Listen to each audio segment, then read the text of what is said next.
नमस्कार, आप सभी का बहुत बहुत स्वागत है। मेरा नाम रूबिका लियाकत है। मास्टर स्ट्रोक इस वक्त आप देख रहे हैं। मास्टर स्ट्रोक की कवर स्टोरी में आज परत दर परत पर्दाफाश करेंगे पटियाला वाली साजिश का। पटियाला की सड़क पर आज AK-47 की गोलियों की गूंज सुनाई दी। हाथों में तलवार लिए लोग एक दूसरे के खून के प्यासे होकर सड़क पर दौड़ते हुए दिख रहे थे। कहीं पत्थर बरस रहे थे, कहीं लाठी डंडों की दहशत दिखाई दे रही थी। कई घंटे तक पटियाला के एक मंदिर और गुरुद्वारे के पास हैवानियत का ये नंगा नाच चलता रहा। और हैरानी की बात यह है कि इस दौरान सैकड़ों पुलिस के कर्मी मौके पर मौजूद थे। भीड़ के सर पर ऐसा खून सवार था कि लाख कोशिशों के बावजूद भीड़ घंटों तक कंट्रोल से बाहर रही। कई पुलिस वाले जख्मी हुए, किसी का सर फटा, किसी के पैर से खून बहा। कई घंटों के इस तांडव के बाद जब इस साजिश के पन्नों की पड़ताल शुरू हुई तो इसके तार कई देशों में मौजूद भारत विरोधी संगठनों से जुड़ गए और साजिश का सेंट्रल कमांड ऑफिस पाकिस्तान में मिला। पटियाला साजिश के पीछे छिपे एक एक चेहरे को आज मास्टर स्ट्रोक में हम बेनकाब करेंगे। लेकिन पहले आप देखिए कि पटियाला की सड़कों पर कैसे और क्यों भीड़ के सर पर इस तरह खून सवार हुआ।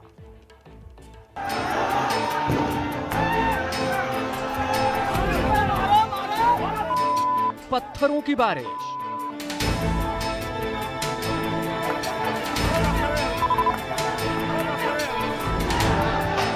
आसमान से स्टोन पेल्टिंग,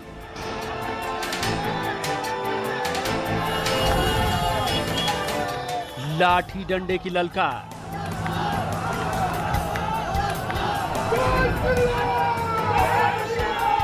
और भड़काऊ नारों का शोर।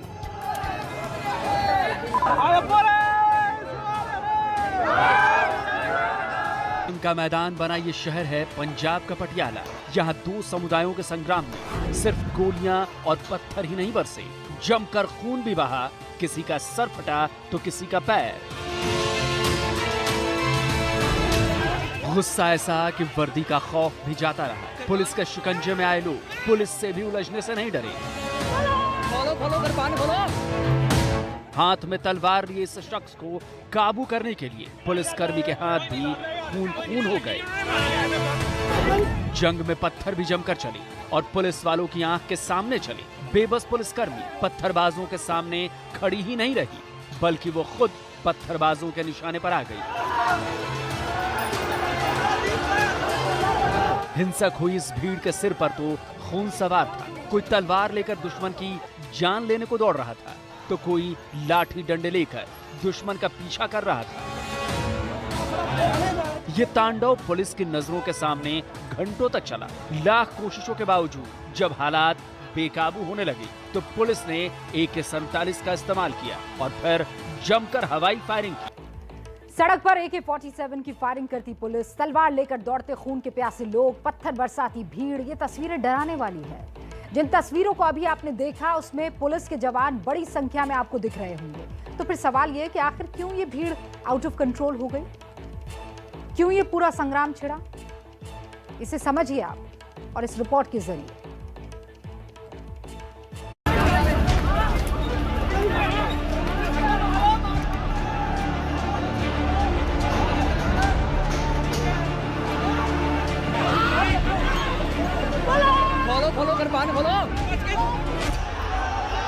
पंजाब के पटियाला में ये जंग दो समुदायों के बीच छिड़ी। एक तरफ मंदिर है और दूसरी ओर गुरुद्वारा। पत्थर दोनों ओर से चले और लोग एक दूसरे के खून के प्यासे दिखे। हिंदू और सिख संगठनों की इस लड़ाई में दोनों ही पक्ष एक दूसरे पर आरोप लगा रहे हैं। काली माता मंदिर ਦੇ ਵਿੱਚ ਕੁਝ ਲੋਕ ਆ ਕੇ ਖਾਲਿਸਤਾਨ ਦੇ ਨਾਰੇ ਮਾਰਦੇ ਪਥਰਾਵ ਕਰ ਰਹੇ ਆ। ਅਸੀਂ ਜਦ ਉਰੇ ਪਹੁੰਚੇ ਆ ਤਾਂ ਉਰੇ ਲੰਗਰ ਹਾਲ ਤੱਕ ਉਹ ਪਥਰਾਵ ਕਰ ਚੁੱਕੇ ਸੀਗੇ। ਅਸੀਂ ਆ ਕੇ ਉਹਨਾਂ ਨੂੰ ਪਿੱਛੇ ਖਦੇੜਿਆ। ਇਸ ਦੌਰਾਨ ਦੇ ਵਿੱਚ ਇੱਕ ਬੰਦਾ ਪਿੱਛੋਂ ਦੀ ਆਇਆ ਔਰ ਉਹਨਾਂ ਨੇ ਮੇਰੇ ਉਰੇ ਤਲਵਾਰ ਮਾਰੀ। ਖਾਲਿਸਤਾਨੀਆਂ ਨੇ ਜਿਹੜੇ 100-150 ਦੀ ਤਾਦਾਦ ਦੇ ਵਿੱਚ ਸੀਗੇ ਉਹਨਾਂ ਨੇ ਸ਼੍ਰੀ ਕਾਲੀ ਮਾਤਾ ਮੰਦਿਰ ਤੇ ਆ ਕੇ ਉਹਨਾਂ ਨੇ ਪਥਰਾਵ ਕਰਿਆ। ਜਦੋਂ ਅਸੀਂ ਉਹਨਾਂ ਨੂੰ ਰੋਕਣ ਦੀ ਕੋਸ਼ਿਸ਼ ਕੀਤੀ ਤਾਂ ਉਹਨਾਂ ਨੇ ਤਲਵਾਰਾਂ ਲੈ ਕੇ ਹਮਲਾ ਕਰਿਆ। ਦੇਖਿਆ ਭਾਈ ਸਾਡੇ ਹਿੰਦੂ ਸੁਰੱਖਿਆ ਸਮਿਤੀ ਦੇ ਮਹਾਸਚਿਵ ਆਸ਼ੂਤੋਸ਼ ਗੌਤਮ ਜੀ ਦੇ ਤਲਵਾਰਾਂ वो बुरी तरह घायल हुए। खालिस्तानी खुली चेतावनी है, जितने मर्जी इकट्ठे हो आ जाओ, एक-एक का जवाब पत्थर डाल दिया जाऊंगा। पुलिस का कहना है कि यह खूनी जंग सिर्फ एक अफवाह की वजह से छिड़ी और पुलिस अब इसके हर पहलू की जांच कर रही है।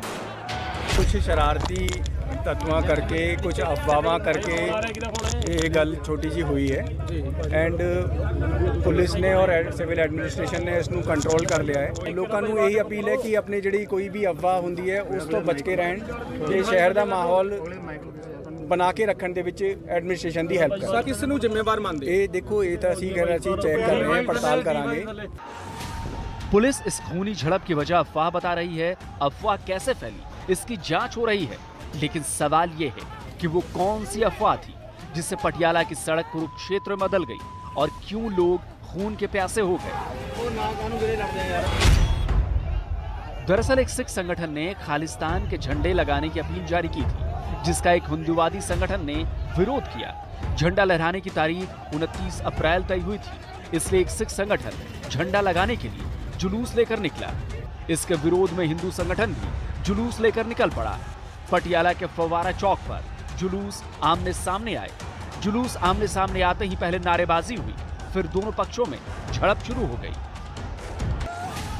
जिस जगह पर हिंदूवादी और सिख संगठनों की भिड़ंत हुई वहां एक काली मंदिर और पास में ही एक गुरुद्वारा था, इसलिए पुलिस को भी हालात काबू करने में और मुश्किल पेश आई।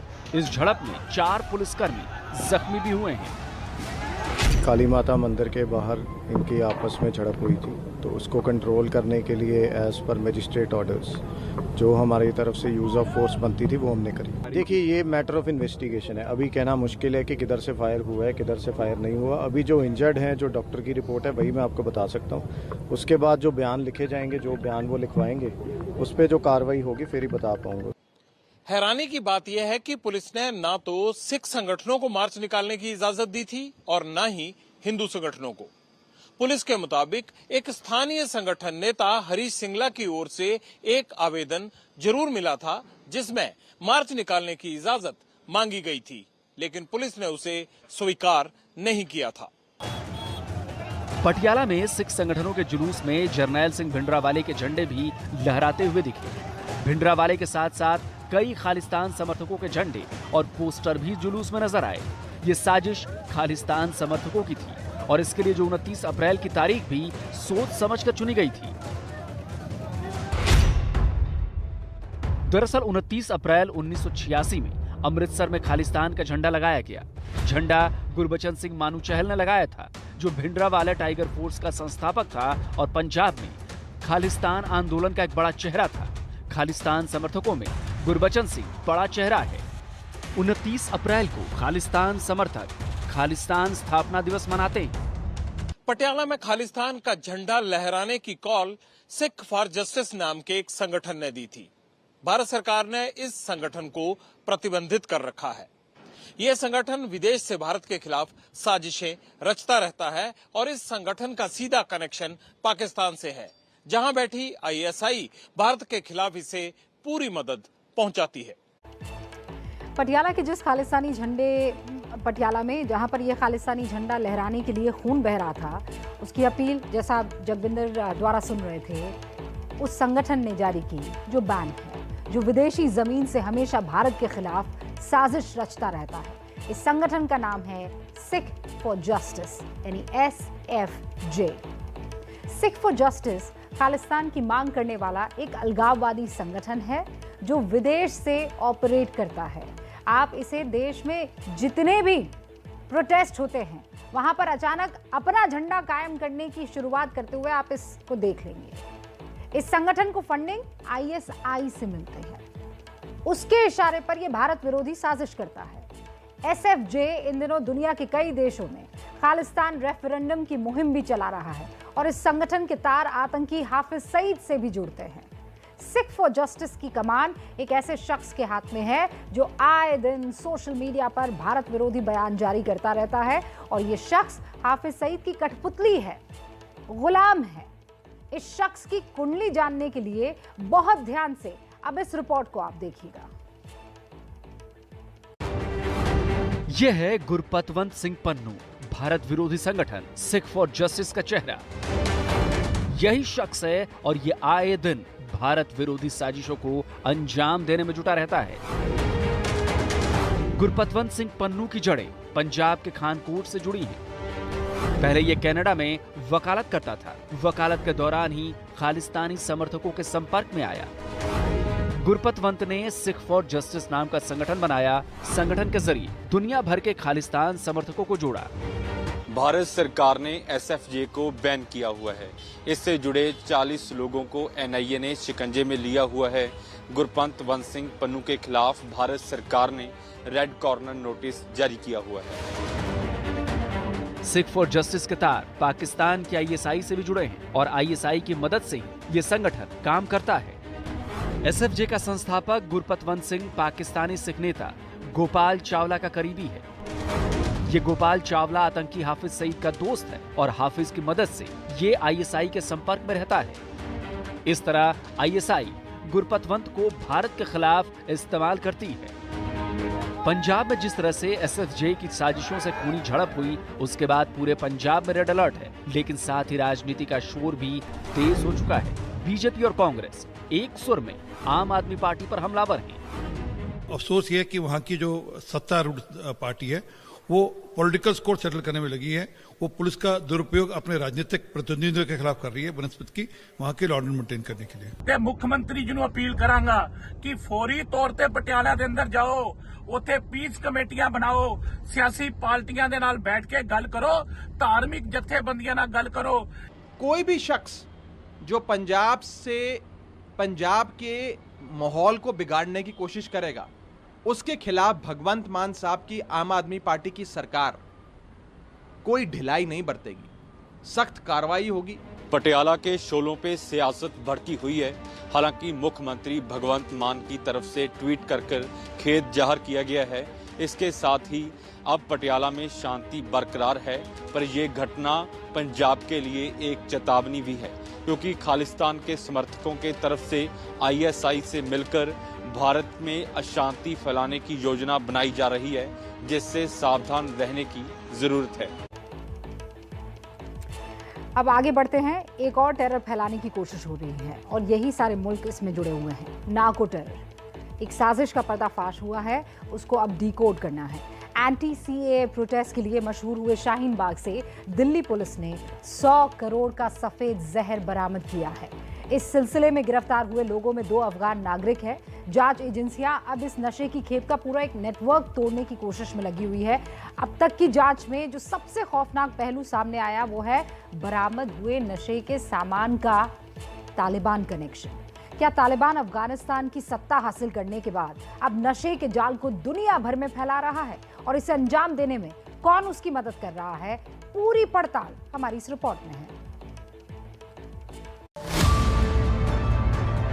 30 लाख कैश, नोट गिनने की मशीन, 50 किलो सफेद जहर, 47 किलो नशीला पाउडर,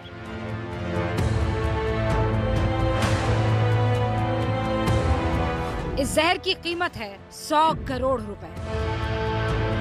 100 करोड़ का नशे का सामान दिल्ली के उस इलाके से बरामद हुआ है जो आज तक एंटी सीएए प्रदर्शन के लिए जाना जाता था, यानी शाहीन बाग।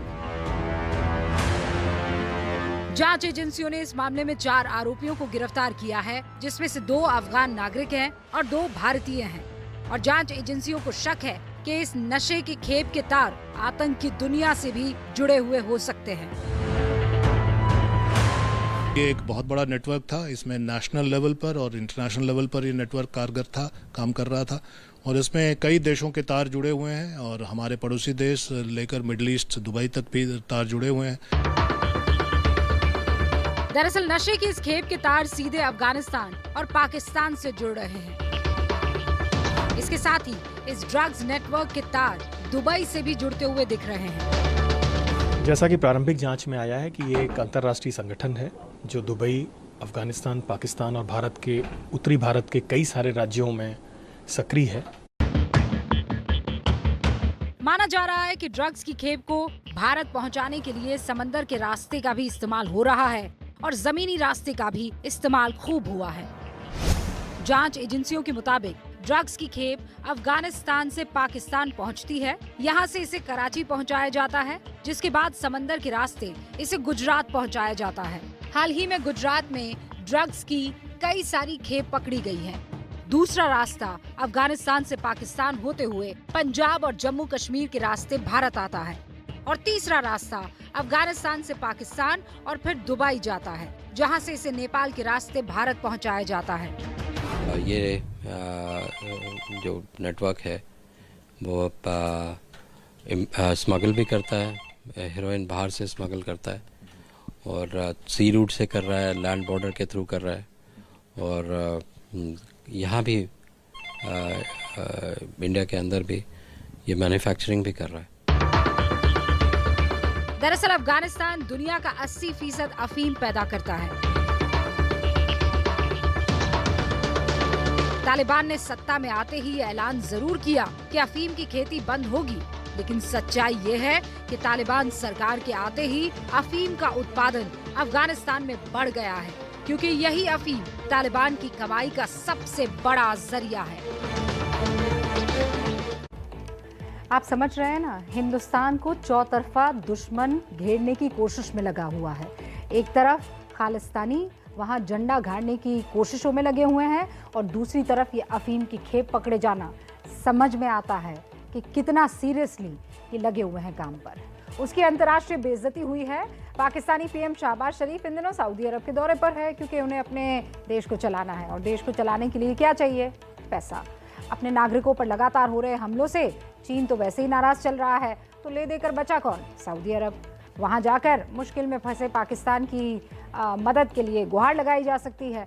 हालांकि ये भी इतना आसान नहीं है, क्योंकि पूर्व पीएम इमरान खान सऊदी के क्राउन प्रिंस को लेकर नाराज उन्होंने नाराज कर दिया क्राउन प्रिंस को। यह खबर हम ही ने आपको दिखाई थी और इसीलिए शहबाज शरीफ के लिए उन्हें मनाना मुश्किल रहने वाला है। इसी मिशन को लेकर शहबाज शरीफ पूरे दल बल के साथ सऊदी अरब गए। वहां हालात ऐसे हो गए कि जिधर भी शहबाज या उनकी सरकार का कोई आदमी निकलता, उधर चोर चोर के नारे लगने लगते। तो किस तरह सऊदी अरब में पाकिस्तानियों ने पाकिस्तान की बेइज्जती की है, ये रिपोर्ट देखिए।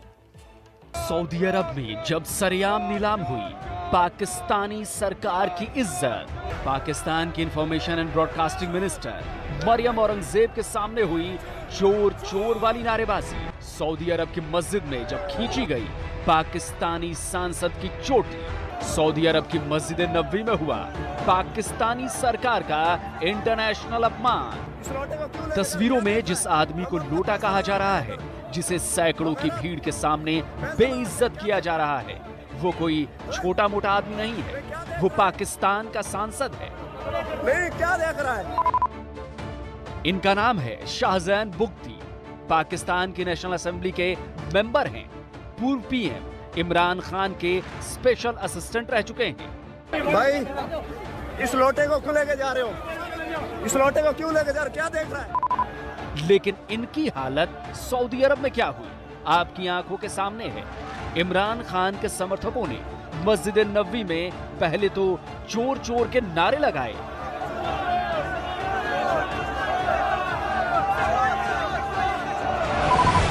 फिर एक आध पाकिस्तानी तो अपने ही सांसद के साथ हाथापाई पर उतर आए।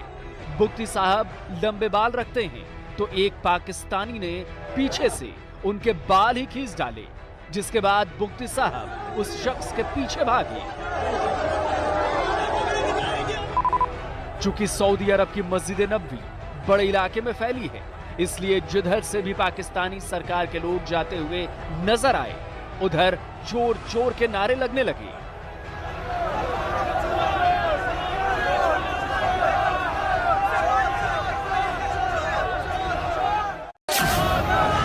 अब जरा इन तस्वीरों को देखिए।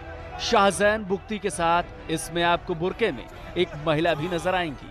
बुर्के की वजह से शायद आप इन्हें पहचान ना पाएं, लेकिन जरा गौर से देखिए, मौजूदा पाकिस्तानी सरकार में ये बेहद पावरफुल महिला हैं।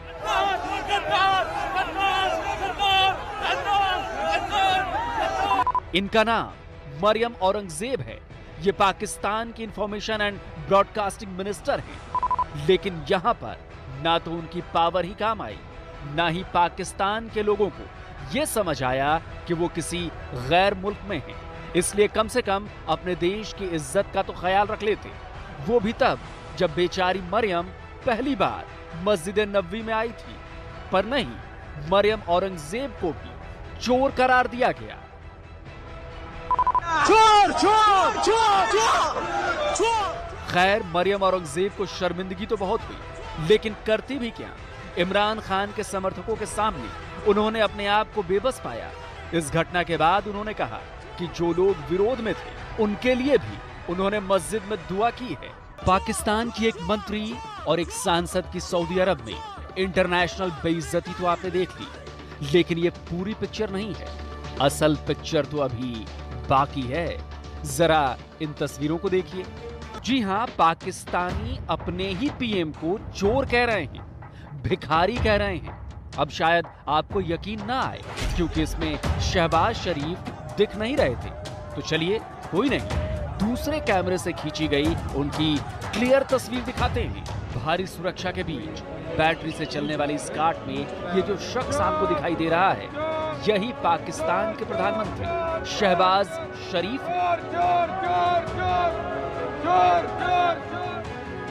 मुंह पर अपना हाथ रखे हुए थे।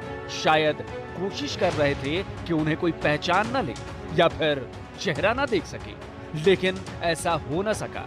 इमरान खान के समर्थकों ने उन्हें पहचान लिया और इनके साथ भी वही हुआ जो शाहजैन बुख्ती और मरियम औरंगजेब के साथ हुआ था। चोर चोर चोर चोर चोर चोर चोर चोर चोर चोर चोर चोर चोर। पाकिस्तानी पीएम, पाकिस्तान की मंत्री और पाकिस्तान के सांसदों की ये बेइज्जती पाकिस्तान के लोगों के द्वारा की गई। जाहिर सी बात है, पाकिस्तानी मीडिया में इसे लेकर चर्चा शुरू हो गई, क्योंकि सवाल पाकिस्तान की इंटरनेशनल बेइज्जती का जो था, वाकई में किसी देश के पीएम के लिए ये कितनी शर्मनाक बात है कि उसके देश के ही लोग एक दूसरे देश में उसके खिलाफ नारेबाजी करें, उसे चोर कहें। दरअसल इस पूरी घटना की स्क्रिप्ट इमरान खान पहले ही लिख चुके थे। उन्होंने शरीफ खानदान और अपने सभी विरोधियों को पहले ही चोर और लुटेरा कहना शुरू कर दिया था। उसी का नतीजा है कि आज शहबाज शरीफ सहित दूसरे लोगों को बेइज्जती का सामना करना पड़ा है। हालांकि इसके पीछे एक वजह शहबाज शरीफ पर चल रहे मुकदमे भी हैं। उन पर भ्रष्टाचार का मामला चल रहा है, जेल भी वो जा चुके हैं, फिलहाल जमानत पर चल रहे हैं, अदालतों में उनकी पेशी भी होती है। ऐसे में आप गुटबाजी कर इमरान खान को कुर्सी से उतार देते हैं तो फिर बेइज्जती तो होगी ही। वैसे ये ना तो पाकिस्तान के लिए और ना ही पाकिस्तान की सियासत के लिए नया है। राजनीतिक उठापटक पाकिस्तान की नियति रही है। एक बार फिर वो इसी नियति का शिकार हुआ है और जिस तरह से इमरान खान ने मोर्चा खोला है, उससे तो यही लग रहा है कि पाकिस्तान में सिविल वॉर वाले हालात न पैदा हो जाएं। लेकिन किसी मुल्क के लिए इससे शर्मिंदगी की बात नहीं हो सकती ज्यादा। रूस और यूक्रेन की लड़ाई में नया मोड़ आ गया है। लग ये रहा था कि आने वाले कुछ दिनों में लड़ाई खत्म हो जाएगी या फिर रुक जाएगी, लेकिन ऐसा होता हुआ अभी तो नहीं दिख रहा है, क्योंकि खबर यह है कि रूसी राष्ट्रपति पुतिन के प्लान में सिर्फ यूक्रेन ही नहीं बल्कि कई और देश भी हैं जिन पर रूसी सेना अटैक कर सकती है। इस खबर के बाद अमेरिका में खलबली है। राष्ट्रपति जो बाइडेन ने यूक्रेन की मदद के लिए एक नए प्लान पर काम करना शुरू कर दिया है ताकि रूस को यूक्रेन में ही फंसा कर रखा जाए, उसकी सेना उससे आगे ना निकल पाए। ऐसे में बड़ा सवाल ये कि क्या यूक्रेन की जंग विश्व युद्ध में बदलने वाली है? यूक्रेन को उजाड़ चुके पुतिन अब भी मानने के मूड में नहीं है। 2 दिन से बंद गोलीबारी के बाद दुनिया को लगने लगा था कि अधमरे यूक्रेन को शायद पुतिन ने बख्श दिया है, लेकिन देर रात रूसी सेना ने अपनी मिसाइलों का मुंह एक बार फिर से यूक्रेन की तरफ मोड़ दिया। एक के बाद एक हजारों किलो की बारूदी मिसाइलों का हमला इतना विध्वंसक था कि हर ओर मौत का मंजर छा गया और यूक्रेन की राजधानी कीव फिर से दहशत के आगोश में चली गई। रूस और यूक्रेन के बीच जंग जारी है और एक लंबे अंतराल के बाद एक बार फिर से रूस ने देश की राजधानी, यूक्रेन की राजधानी कीव को निशाना बनाया है।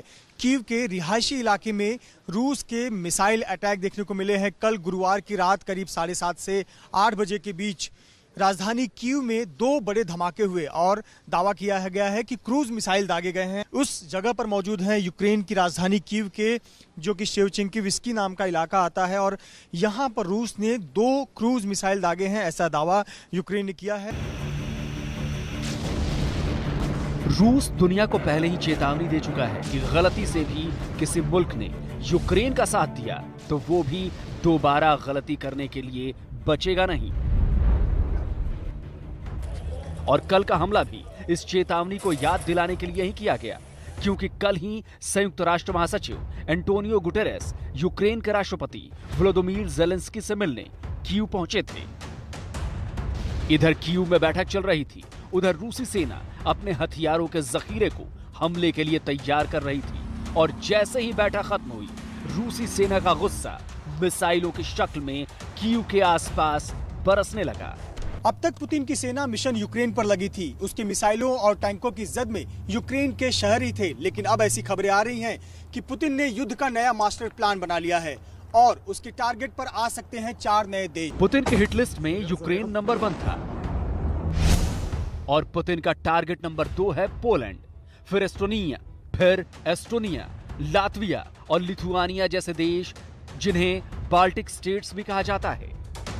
यूक्रेन के शहर मारियोपोल के मेयर ने यह शक जताया है कि पुतिन की सेना सिर्फ यूक्रेन की सीमा तक ही नहीं रुकेगी, बल्कि यूक्रेन फतह के बाद रूसी सेना पुतिन के नए मास्टर प्लान को अंजाम देने के मिशन से आगे बढ़ रही है। यूक्रेन की सीमा पोलैंड से लगती है, इसलिए यूक्रेन जीतते ही पोलैंड के लिए खुद को पुतिन से बचाना मुश्किल होगा। लेकिन बाल्टिक स्टेट्स को घुटने पर लाने के लिए पुतिन की सेना के लिए यह बाएं हाथ का खेल है, क्योंकि बाल्टिक स्टेट्स की सीमा रूस की सीमा से जाकर सीधे मिलती है, जहां के बॉर्डर पर रूस की सेना अलर्ट पर है। पुतिन के नए मास्टर प्लान की खबरों ने अमेरिका को चिंता में डाल दिया है, क्योंकि रूस की बढ़ती हैसियत का सीधा मतलब है अमेरिका की हैसियत का छोटा होना। इसीलिए अमेरिका किसी भी सूरत में रूस को यूक्रेन में ही फंसाए रखना चाहता है, और ऐसा तभी होगा जब यूक्रेन को हथियारों की मोटी खेप भेजी जाए। इसीलिए अमेरिकी राष्ट्रपति बाइडेन नए सिरे से यूक्रेन की मदद का प्लान बना रहे हैं। अमेरिका की मजबूरी है कि वो सीधे युद्ध में उतर नहीं सकता, क्योंकि जानता है कि उसे फायदा कम और नुकसान ज्यादा होगा, जिसका सीधा फायदा रूस की सेना को मिल रहा है। कीव से संवाददाता मृत्युंजय सिंह की रिपोर्ट।